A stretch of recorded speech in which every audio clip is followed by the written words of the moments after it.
Bismillahirrahmanirrahim. Assalamualaikum warahmatullahi wabarakatuh. Apa kabarnya anak-anak Umi? Umi senantiasa mendoakan anak-anak Umi semoga tetap semangat belajar dari rumahnya. Baik anak-anak Umi, kita akan melanjutkan materi kemuhammadiyahan tentang upaya Muhammadiyah dalam menegakkan kemurnian ajaran agama Islam.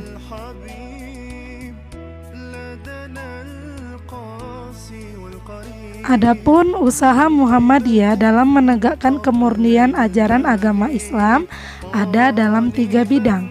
Yang pertama dalam bidang akidah, yang kedua dalam bidang ibadah, dan yang ketiga dalam bidang muamalah. Yang pertama dalam bidang akidah, Muhammadiyah berusaha menjauhkan keyakinan yang cenderung syirik atau menyekutukan Allah.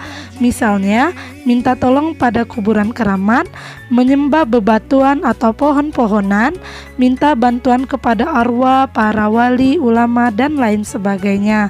Seperti yang sudah kita pelajari, perbuatan tersebut merupakan perbuatan syirik, dan syirik termasuk salah satu dosa yang besar.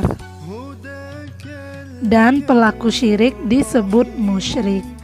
Baik anak-anak, yang kedua, usaha Muhammadiyah di bidang agama.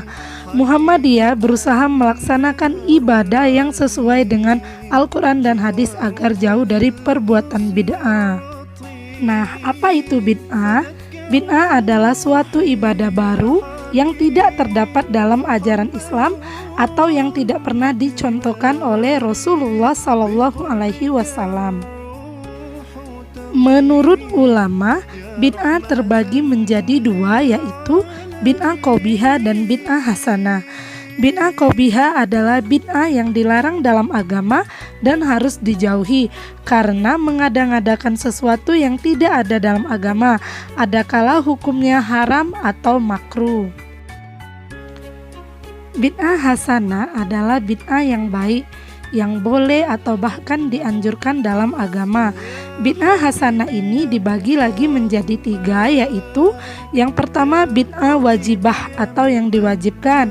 Contohnya seperti membukukan Al-Quran dan mempelajari ilmu pengetahuan yang bermanfaat. Yang kedua, bid'ah mandubah atau yang dianjurkan. Misalnya membangun sekolah atau lembaga penelitian Al-Quran. Yang ketiga, bid'ah mubahah yang diperbolehkan. Misalnya bersalaman setelah sholat berjamaah.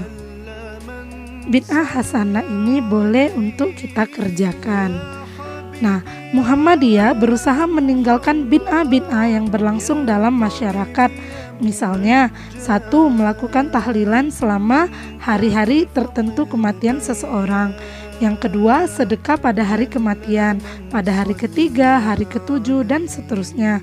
Yang ketiga, ziarah kubur dengan upacara-upacara tertentu. Dan banyak juga contoh bid'ah yang lainnya.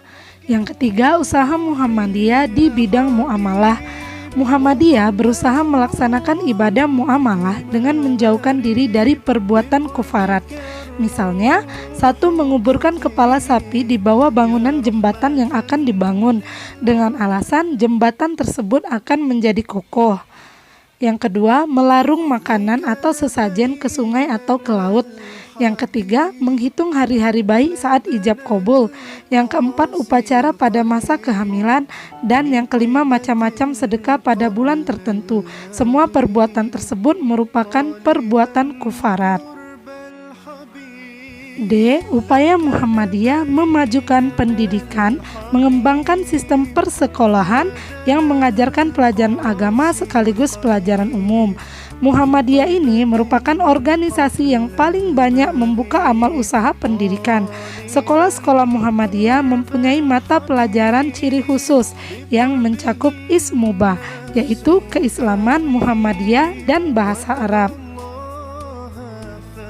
Sekolah-sekolah Muhammadiyah diatur oleh sebuah majelis khusus yang bernama Majelis Pendidikan Dasar dan Menengah atau Dikdasmen dan Majelis Pendidikan Tinggi atau Dikti. Dikdasmen bertugas mengatur pendidikan di tingkat SD sampai SMA, sedangkan Dikti bertugas di tingkat perguruan tinggi. Berikut ini adalah contoh sekolah Muhammadiyah yang ada beserta pengelolanya. Yang pertama, TK Aba Aisyah, diolah oleh organisasi Aisyah. Yang kedua, SDMI Muhammadiyah, diolah oleh Majelis Dikdasmen. SMP dan SMA juga Majelis Dikdasmen, sedangkan Universitas Muhammadiyah atau Sekolah Tinggi Muhammadiyah diatur oleh Majelis Dikti. Itulah usaha Muhammadiyah di bidang pendidikan, karena Muhammadiyah sadar bahwa pendidikan adalah faktor yang sangat penting untuk mencerdaskan anak-anak generasi penerus bangsa. Alhamdulillah, itulah materi kemuhammadiyahan kita pada hari ini. Semoga apa yang Umi sampaikan bisa diterima dan dimengerti oleh anak-anak Umi semuanya. Terima kasih banyak atas perhatiannya. Semoga anak-anak Umi tetap semangat belajarnya. Wassalamualaikum warahmatullahi wabarakatuh.